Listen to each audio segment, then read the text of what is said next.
জাহেল আলভি, এই শয়তান বেটাটার জন্য ভিডিও না করে পারলাম না। আসলে সব কথা তো স্ট্যাটাসে লেখা যায় না।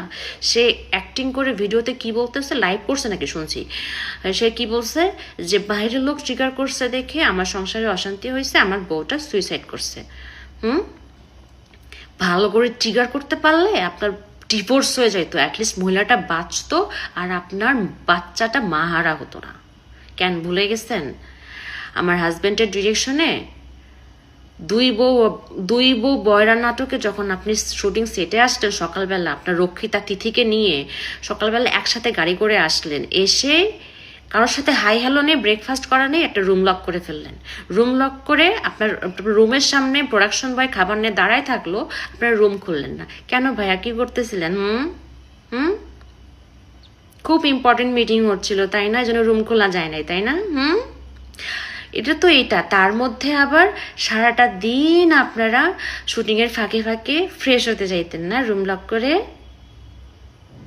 অ্যাক্টিং করেন, অ্যাক্টিং হয় না আপনার ভাই, অ্যাক্টিং হয় না। সামনে স্ক্রিপ্ট নিয়ে বসছেন, আবার মাঝে মধ্যে মানে কান্না কান্না ভাব, চোখ টিপে টিপে পানি বের করতে চাচ্ছেন, আবার বলতেছেন পাথর হয়ে গেছি। অ্যাক্টিং হচ্ছে না, অ্যাক্টিং আপনার। এগুলো কথা আপনার শুধু এটা না, আরও অনেক কুকর্মের কথা আপনার বউকে যখন বলছিলাম, আপনার বউকে আপনি আর মিশতে দেন নাই আমাদের সাথে। আর আমরা যেটা গিয়ে বলতে যাই নাই, আপনার বউ কাঁদতে কাঁদতে আমাদের বাসায় আসছিল। ভুলে গেছেন এগুলা? ভুলে গেছেন?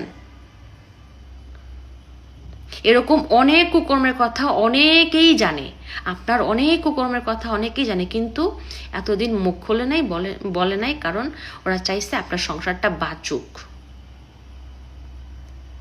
আপনার ডিভোর্স না হোক, কেউ সুইসাইড না করুক। কিন্তু এখন তো আর পানি হাতের ভিতরে নেই, তাই না ভাইয়া? সব দোষ মানুষের, আর আপনি আর আপনার রক্ষিতা তিথি ফেরেশতা, দুধে ধোয়া তুলসী পাতা, তাই না? পেয়াত্তুপ লম্পট কোথাকার।